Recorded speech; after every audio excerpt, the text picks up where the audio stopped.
This week, fugitive Ashley Judd is on the run from lawman Tommy Lee Jones in Double Jeopardy. Ted Danson is just one of the challenges faced by an unconventional therapist named Mumford. And Robin Williams creates hope in wartime as Jakob the Liar.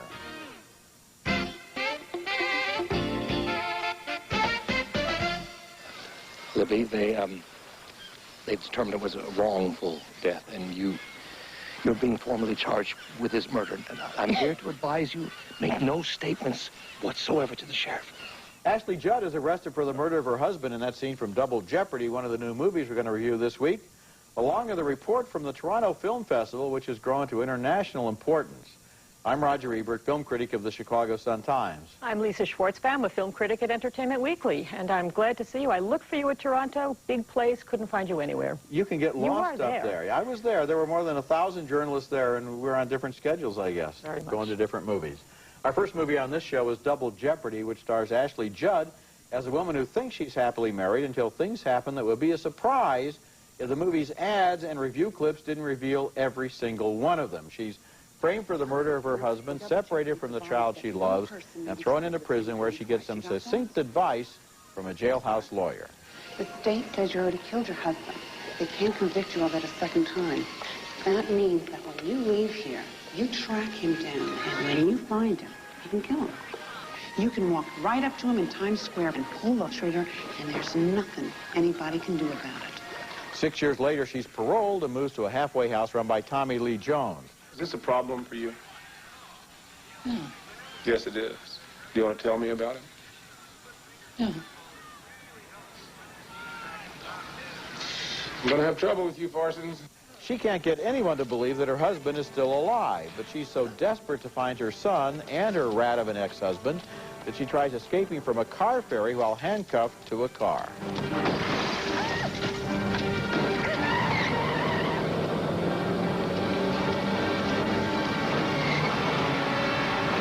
The trail leads to New Orleans, where Jones follows Judd and confronts the man that she claims is her husband. Now, let me get it straight, though. She believes that I'm her husband. Oh, yeah. Whom she killed. Yes, sir. That's pretty far-fetched. Far-fetched or not, she is in New Orleans. She does have a gun. She is looking for you. Double Jeopardy, the movie, is kind of a middling thriller, not bad, not great, appealing mostly because of the performances of Ashley Judd and Tommy Lee Jones. It has a lot of colorful locations, from Washington State to Colorado to New Orleans, and one of those showdowns involving 3 people and 2 guns. But the movie does not flow convincingly. It feels like a movie that has all the pieces for a thriller, but can't quite get them to fit together right. Oh, Roger, you're even kinder to this than I would be. Double Jeopardy, to my mind, is the careers of Ashley Judd and Tommy Lee Jones to take these roles. I don't understand what they were doing with them. They were doing nothing. And there's one thing that really got to me, which was that Ashley Judd seems to have gone to the Elizabeth Arden School of Jail, of prison. She goes there, her hair gets streaked, she pumps up so that when she gets out of jail, she can search for her son. It was ludicrous. Well, you know, this movie was obviously made in order to make a lot of money so that Ashley Judd and Tommy Lee Jones can be on the A-list of movie stars, know, and they're too good. They're too good. Well, Tommy Lee Jones, I think, is going downhill, downhill. Ashley Judd, I think, is a great actress. Oh, I do, and she's just not finding the roles. So I'm watching her, and she's just looking to emote right and left. It was tedious. You know, Ruby in Paradise is an example of the kind of movie she should make. Just take your chances with good material, let the box office take care of itself. If you can have Victor Nunez making the film for you, you're in luck, because that was the greatest thing she's ever done, by far. Okay. All right, our next movie is Mumford by that expert on baby boomers, Lawrence Kasdan. The title refers to the bland, happy suburban vista where this light, feel-good comedy takes place. But it also refers to Dr. Mumford, a newcomer in town, played by bland, likable Lauren Dean, who quickly becomes the area's most popular psychologist thanks to his no-nonsense approach to treatment. One of Mumford's most high-profile patients, played with a nice slacker touch by Jason Lee, is a sweet, baby-faced billionaire who made his money Bill Gates style in computers. But he's one lonely mogul. Can I ask you a personal question? Of course, that's exactly what I want. Have you thought about getting a wife? Yeah. When Panda started to happen, I was dating women from New York, San Francisco, L.A. They came out of the woodwork. Models, actresses, venture capitalists. These were not the kind of girls who were interested in me before I hit it big. Another likable neurotic is an unhappy housewife, played by Mary McDonnell, who tries to numb her misery with compulsive shopping, while her insensitive workaholic husband, played by Ted Danson, doesn't exactly feel her pain. She seems very unhappy. I think we all knew that, Professor. The question, the real questione, is why? But of all the patients whose lives our hero shrink touches, the one who touches him most is sad, tired, divorced Sophie, played by subtle, lovely, winning Hope Davis, who suffers from a whopping case of chronic fatigue syndrome. I've put myself completely in his hands.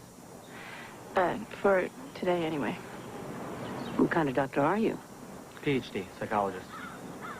Oh, not a real doctor. That's right, the fake kind. Mumford is the third in a series of Lawrence Kasdan's personal movies, starting with The Big Chill and continuing with Grand Canyon, that attempts to take the pulse of the baby boom generation, my generation. But what disappoints me about this self-analysis is how self-satisfied and trite it is. My diagnosis is Mumford the Shrink is about as effective as a cheap self-help book, and Mumford the Movie is afflicted with a creeping case of narcissism. Gee, I liked it a lot more than you did. To me, it was like a warm bath. Bathing in good feelings. It's not really plot-driven. It doesn't really have a big plot payoff at the end. It's about listening to people and feeling better and asking the right questions and listening to yourself. It's trite, you know, but sometimes people feel better when they try that. And I think that the movie has the nerve to try to show this process without linking it to all kinds of cheap sitcom payoffs. I think it is cheap sitcom payoffs. Oh, okay. I think it's a pat on the back that Kasdan is giving himself and us and all of us in this baby boom generation. And one thing that really struck me is a connection between this and The Muse. Both of them have people who are healing, curing, inspiring, and yet they themselves have issues about whether they're fakes. This is so much a 40s number going on. Oh, come and on. I don't know. I didn't think so, because I don't know. When I walked in, it just made me feel better. Maybe you were feeling good and it depressed you. Maybe I was feeling bad and it cheered me up. I don't know, but as I sat there, I just felt good to be in this movie. That's too easy. Good is not enough. There's no story going on Usually there. I feel bad when I go to the movies. Oh, well, that's the problem then. We should talk about that. Lie down. We've got 50 minutes maybe to talk about that. But then we have to deal with your problems, too. Well, all right. We can do a trade on this. I don't know. When we come back, we choose our favorite films from the Toronto Film Festival, including a great new performance by Sigourney Weaver. And coming up next, Robin Williams stars in Jacob the Liar. If you had the radio and you didn't want anyone to find out, the best way to make sure of that would be to tell people you had one, because they'd know you were lying, because no one who owned the radio would be stupid enough to admit it, and they'd leave you alone, which means... What does it mean, Jacob? I don't know. It means you've got the radio. Well, does he have a radio or doesn't he? That's Robin Williams and Liev Schreiber in Jacob the Liar, a film where some of the Jews imprisoned by the Nazis in a Polish ghetto are in despair and even contemplating suicide. But Jacob, played by Williams, has accidentally overheard a report on a German radio that suggests the war may be turning against the Nazis.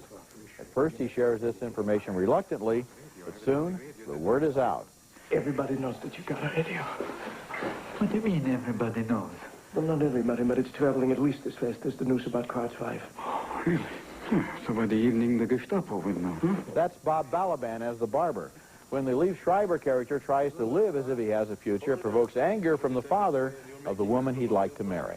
Young man, we've learned to live without firewood, without potatoes, without decent clothing, without the sound of children, but no one can live without a future. We have a future, Mr. Frankfurter. The war's about to end. Yeah, someday, but who will be here to see it? We will. And that's Alan Arkin as the father there. Jacob finds himself caring for a young girl whose parents were able to help her escape from a train to the death camps. She demands to hear the radio, and that provides Jacob with what seems to be the obligatory Robin Williams improv scene. The very Honorable Winston Churchill, who is just now coming into the studio, putting out his cigar. Good evening, ladies and gentlemen, and everybody in Paris. The movie has its heart in the right place, but after the lighthearted and sure-footed genius of the somewhat similar Life is Beautiful, I think it creaks along. Both movies are about men using the power of imagination as a weapon against the Holocaust, but the Roberto Benigni film clearly declared itself as a fantasy and a parable, while Jacob the Liar shifts uneasily between grim reality and vaudeville, heartbreak, and shtick. And the closing shot of the Andrews sisters, or their lookalikes, is such an obvious attempt to tack on an upbeat ending to a downbeat film that I wanted to cringe. Well, you know what? In this case, for me, comparing it to Life is Beautiful makes Jacob the Liar look better, because really? I am not in the Life is Beautiful camp. My Okay. problem with that is that it was a fantasy on the vague idea that if a father loves his son, he can save him. That's an offense. This, at least, is one guy doing one thing. So the story itself works for me much better. It's sort of like an Isaac Bashevis Singer story, except that it takes off in this kind of wacky Williams direction. You know, he made this before he did Patch Adams, so he is Patch Abramowitz in this thing. That's the way I look at him. This is a remake of a 1975 East German film, and somehow I think the whole movie would have been more effective if it had been more dialed down. I heard a lot of stage accents from the actors. It's true. There were a lot of these kind of eyes to heaven guys, a lot of schmaltering going on there. That is a problem. And that but the look was good. I liked how it looked. Well, it looked okay, but on the other hand, I don't know. I just felt like the movie with its opening newspaper flying around and its jazz band at the end and so forth, is trying to pull its punches. I feel in its own way, Life is Beautiful, which is a fantasy, an escapist fantasy, for people who couldn't live with the Holocaust for the reality of it. It's for the squeamish. That's my whole shtick on it. No, that's a different... Not every movie has to be Schindler's List. No, nor can every movie be Schindler's List, except that this one... so you give it thumbs up? My thumb is higher than yours on that. It's in the middle, but it's higher than yours. We'll just have to live with that. All right, coming up, Roger and I traveled to Canada to cover one of the world's most prominent movie events. Our report on the Toronto International Film Festival is next. Out! Oh, you say out!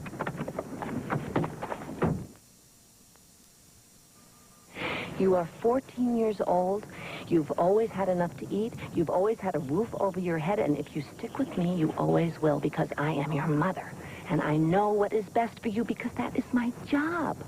Susan Sarandon and Natalie Portman there as a mother forcing her daughter to pull up stakes and move across the country in Anywhere But Here, one of the 371 films shown to 250,000 moviegoers this year at the Toronto Film Festival, which is the largest and most important in North America, probably the second most important in the world after Cannes. Lisa and I were among nearly 1,000 journalists going to screenings from 8 in the morning until midnight or after, feasting on a new season of movies.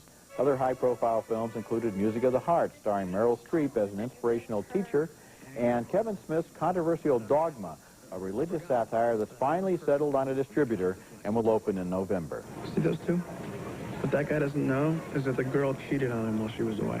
She did? Twice. Nice. The winner of the festival, in a way, was American Beauty, which was reviewed on last week's program. The festival doesn't have an official jury, but it does have the Air Canada People's Choice Award, voted on by moviegoers as they leave the theater. And they like this dark comedy with Kevin Spacey as a disillusioned man who rebels against the routine of his life. I took my digital video camera to the festival and talked with Spacey after the screening. I mean, even if the specifics of these characters' lives don't relate to other people, I think the emotional terrain and content does. And I think that almost everybody's going to recognize the desire to break out, the desire to do something new, the desire to tell your boss what you really think of them. Another high point for me was Sigourney Weaver's quirky, brilliant performance in Map of the World as a mother and school nurse who finds herself facing completely unfair criminal charges. Put your hands on the front of the car. Howard! I love the look, the feel, the editing, the photography, and the mood of Snow Falling on Cedars, the first film by Scott Hicks since Shine. Ethan Hawke stars as a small-town journalist whose teenage romance with a Japanese-American girl stirs memories after the Second World War. And the festival also previewed Jacob the Liar. I asked Robin Williams how he chooses between serious and comic roles. I go, it's usually piece by piece. It isn't like trying to go like, I've done a drama, now I'll do a comedy. The thing I have to do now for me and my own sanity is to just do stand-up. And those were some of the high-profile titles. Of course, the thing about a festival is you look for the little films that you feel are your own discoveries, and I have some of those that I'm going to talk about later, but I want to start by asking you about the movies that you discovered. Well, the great thing is that you can walk into something that you have no idea about, and it's wonderful. One of the highlights of my own personal Toronto movie marathon was director Alison McLean's superior druggy gets clean drama, Jesus' Son, starring the superb actor Billy Crudup, opposite a terrific supporting cast that includes Holly Hunter. I'm taking a new approach to life. I'm not stealing. I'm trying to see each task through to its end, that kind of thing, you know, simple. That's good. Roger, you mentioned the major studio release Anywhere But Here. I'll See You and Raise You with the small independent Tumbleweeds, a less predictable story of a mother and daughter on the road, and a standout performance by British stage actress Janet McTeer as Mom. How do I look? Do I look okay? You look beautiful. Some 2 decades after their film Gregory's Girls, director Bill Forsyth and his star, John Gordon Sinclair, make a welcome return with Gregory's 2 Girls. You know, in all that time we've never touched, not even a brush of the hand, not even a kiss at Christmas, we have avoided physical contact. A very young woman, played by Sarah Polley, grows up in the course of an affair with a much older man, played by Stephen Ray in Guinevere. And for a change, we get a refreshingly honest May-December story. And finally, I was thrilled by The Wind Will Carry Us, a glorious new meditation on modernity and timelessness from Iranian master filmmaker Abbas Kiarostami, who once again manages to convey profound ideas with breathtaking visual simplicity.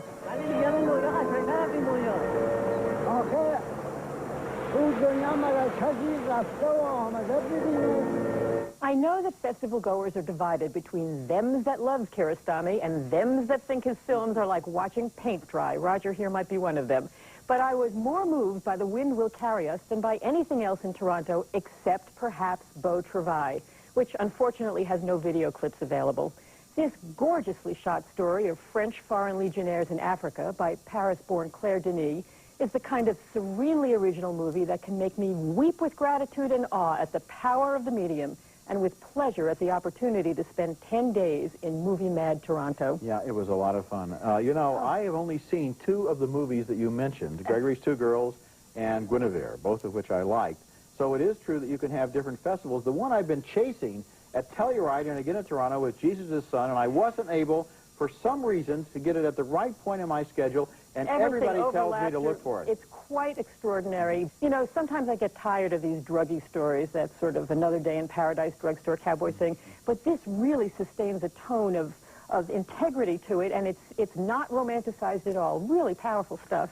I'm looking forward to it. When we come back, I'll have some of my own discoveries from Toronto, including the little independent film that won the festival's heart.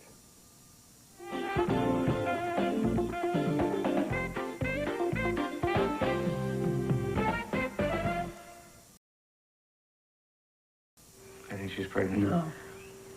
You serious? Yeah. I definitely don't think I'm ready for this.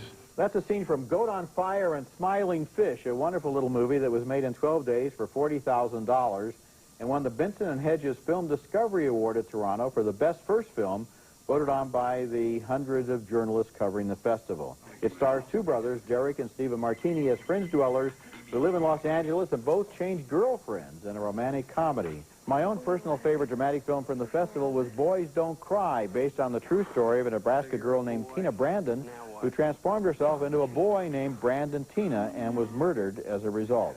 Boys Don't Cry is one of the best films of the year, and I think it deserves Oscar nominations. After I saw it, I talked with the director, Kimberly Pierce. I mean, what was really interesting was, you know, you had a story of transformation, like Pinocchio, like Cinderella, like The Wizard of Oz, you know, somebody pursuing a dream and going over, so to speak, the rainbow. Dr. Jekyll and Mr. Hyde. But the real heart of the material lie in the tragic love story. In our report from Telluride last week, I said how much I love Princess Mononoke, the enchanted animated epic by the Japanese master Hayao Miyazaki.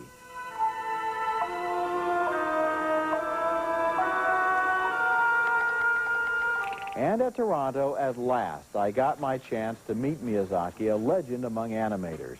He doesn't speak English, but through a translator, we talked about how animators can use their images to communicate directly from the mind and the heart.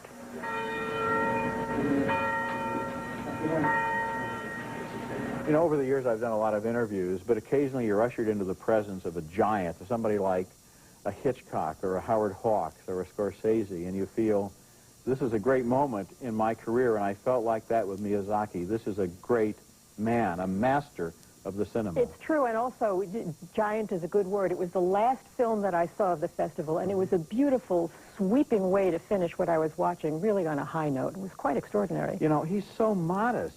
He did himself 80,000 of the frames in this movie. More than half of the movie came from his hand and his pen. Exquisitely detailed. And I said, is it true, these rumors, that you'll never make another film? Well, he said, it depends on my collaborators. If they will let me work a little bit less, then I could do another film. And I'm thinking, you don't get modesty like that when you talk to anyone from Hollywood. No, or beauty like that. That really was extraordinary. We'll be right back. Now let's take another look at the movies we reviewed this week. 2 thumbs down on Double Jeopardy, starring Ashley Judd and Tommy Lee Jones in a melodrama that was just not thrilling enough. A split vote on Mumford, the quirky new comedy by Lawrence Kasdan. And finally, my thumb is down on Jakob the Liar, and Lisa, after great duress, has moved her horizontal thumb to a vertical position. Thanks a lot for being here. It was great fun. I like your spirit. Remember, you can hear our reviews on the web at ebert-movies.com, both Lisa and myself this week, part of the Go Network. Next week, more new movies, including Three Kings, a Desert Storm action thriller. That's next week, and until then, the balcony is closed.